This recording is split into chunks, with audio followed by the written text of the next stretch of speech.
look at all the tires. Alright, so since me and Marco are always mounting tires, I figured today we do a little tutorial video on how to mount a tire for you. If you don't care to know how to mount a tire, then just wait for the next video to come out because this one's probably going to be pretty boring to you. But today we're going to show you how to mount a tire. Also, there's like a spot in the middle of my camera. I don't know if it's still here. I only see it when I'm editing. A lot of you have complained about it. I apologize. I might have to get a new camera. I don't know. It looks like there's like dirt stuck in the lens. So, you're going to go do some 12 o'clock, boys. Does this thing run? Yeah. Oh, let me ride it. Let me ride it. Oh, snap. You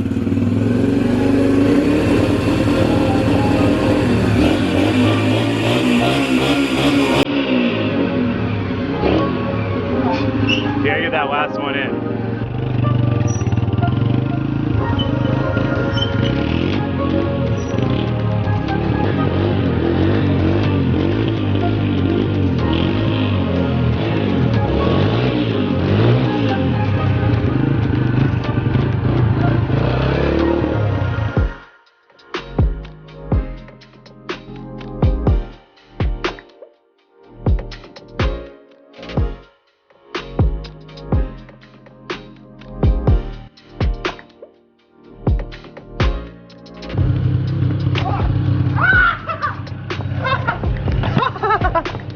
Wasp? Oh my god, yeah, it hit me in the shirt. Yeah, I was like this and it went shoot. I was like, ah! That's the worst. I told you to pull the car in the okay, so first step is to remove the valve stem and let all the air out of the tire.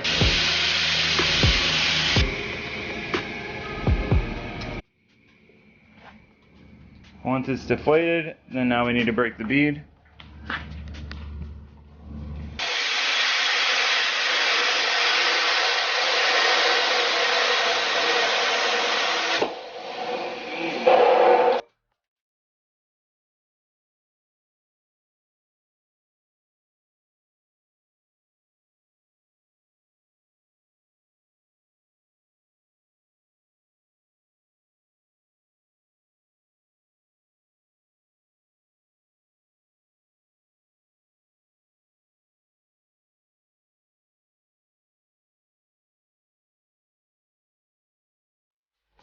Since this tire is so big, it's really hard to get the sidewall to pop off and go down to where you can grab the rim.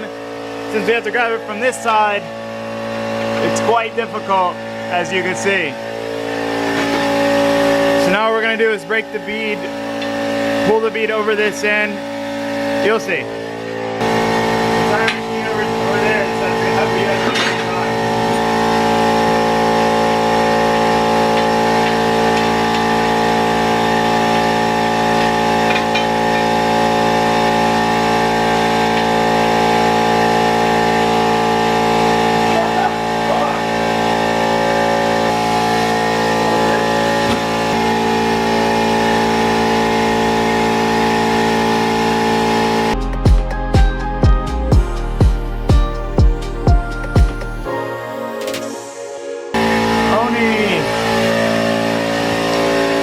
So this tire was so stuck on there that we had to take it back off the machine to break the bead again. Oh, there we go. We're not making it. What?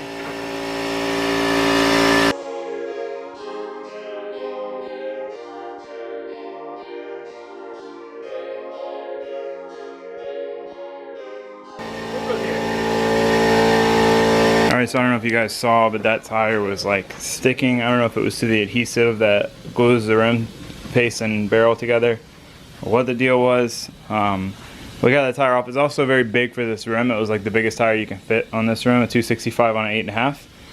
So we have some brand new 235 Federal RSRRs. They're like a really soft compound, good for the front. These are 245 45 40 245 40.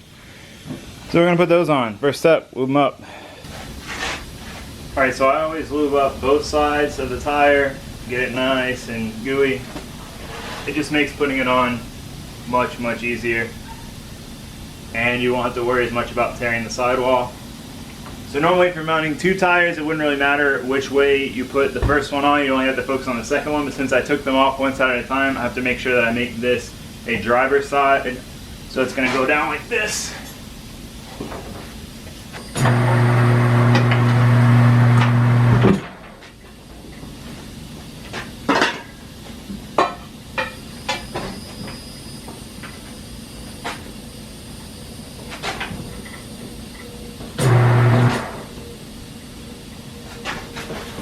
Sometimes you have to take 2 bars to get it to go into this duck head, which I'm not doing a great job at.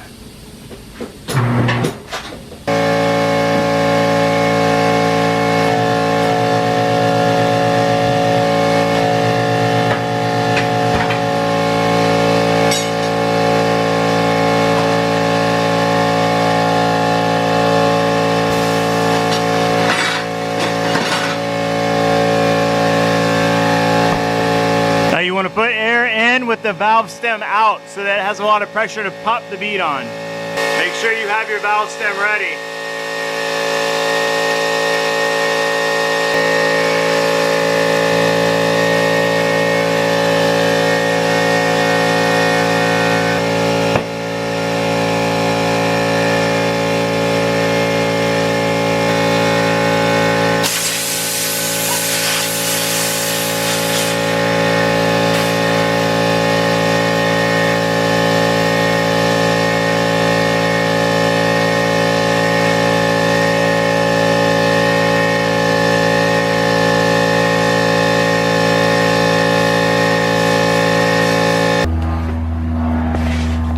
That's how you mount a new tire. Now let's do a used tire. Basically the same concept, but I'll show you anyways in case you guys missed anything. There may be times where you need to stretch a tire. This tire is the right size for this rim, so it's pretty easy to get on. Once you've got it on the rim, the sidewall is basically touching all the way around. It's pretty easy to pop it on. Sometimes it's too small, and then the sidewall, there's a lot of air gaps, so you have to pop it to get it on. Hopefully this one isn't as much of an asshole about the sidewall.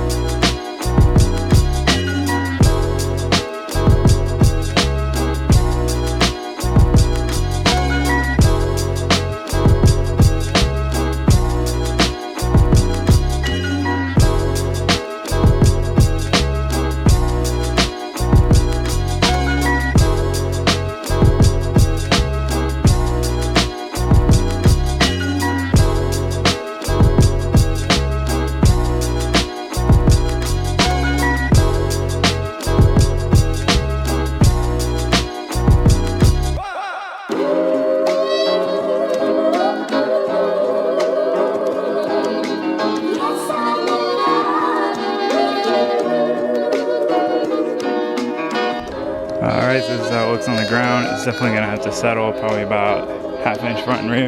This thing settles a lot due to the motion ratio. That looks so good with the meaty front tires. Ah, yes. Exactly what I was going for. Alright, I am drenched in sweat. Alright, so that has been another one of Taylor's terrible tutorials where I go to make a tutorial and everything goes wrong, so I do a terrible job explaining how things work. When you're mounting a used tire, something I've heard it say, you want to kind of focus on where the good tread is and mount that on the inside because it may have been mounted flip before. So anyway, I'm drenched in sweat. It's like 100 degrees out, super humid. I'm gonna head back to the house now and see what the rest of the day holds. Made it back home, no issues. The car feels a lot better with good front tires on it, and I think I had the alignment a little bit off yesterday, so I fixed it, you know, enough. Still a hair off, just a little bit. Almost beefier than the 295s were. They are beefier. They like poke a little bit. That's so strange. All right, so we're not working on this right now. Driftvette. He's been having some issues. It was the fuel pump not getting power. He figured out some wires are broken back there. Now it seems like we're losing ignition, so we're gonna use the trusty power probe, try to determine what's going on. It'll probably be an equally terrible how-to video of how to diagnose a non-starting car. So we're going to assume we have fuel because it smells like fuel when it dies, and just try to figure out ignition. Also, I know you guys up north have it rough in the winter because it's really cold, but in Florida in the summer, it's almost equally as miserable. Like, you don't even want to go outside of the AC because it is so ridiculously hot. Like, everything's hot.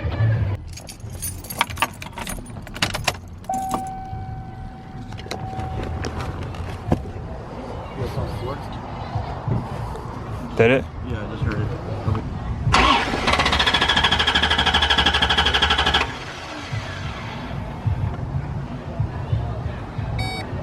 Try again.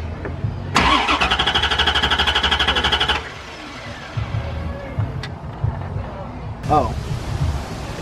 That was the coil, not the ICM that I was testing. There's no pulses at the coil. Try it.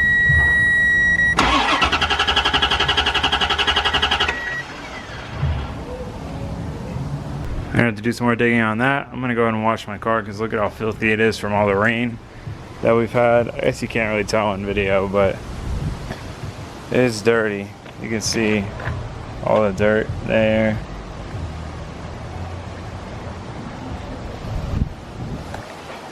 Is it gonna rain again though? Is this all gonna be in vain? Probably. But we're gonna wash it real quick anyway.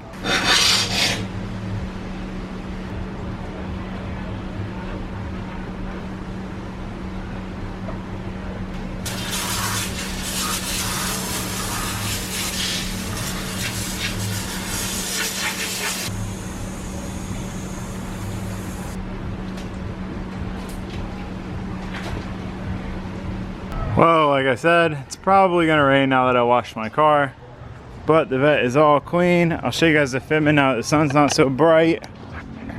Ow. All right, so like I said, it looks like it's about to rain since I actually washed my car. So hoping we get a whole day without rain. It's literally rained, like stormed every day for the past 3 weeks straight. And today was gonna be the day it didn't rain, but it looks like it's gonna rain. But the Vette is clean. Front tires, these are like 245s instead of 265s. They still have a little bit of poke with that spacer, but I'm gonna have to add a little bit of camber, and I think that'll bring them in. I don't want lobster fitment, but I think it looks nice and aggressive the way it is. Super happy with it. Super happy that it's clean finally, even though I always do a terrible job cleaning stuff. So yeah, that's it for this video. Looks like Fed's gonna have to replace the OptiSpark again on his Corvette, which is a shame. It's been hard for me to do projects this week because Fed has been working on something every day this week. We've been working on this. He's been working on his Corvette. I literally haven't had a specific day where he wasn't working on something, and we gotta kind of like work around each other. So that's part of the reason the videos are slow. Anyway, see you guys next time. We're gonna be installing a sound system in this probably next video, I think. I don't know. I'll see you guys next video.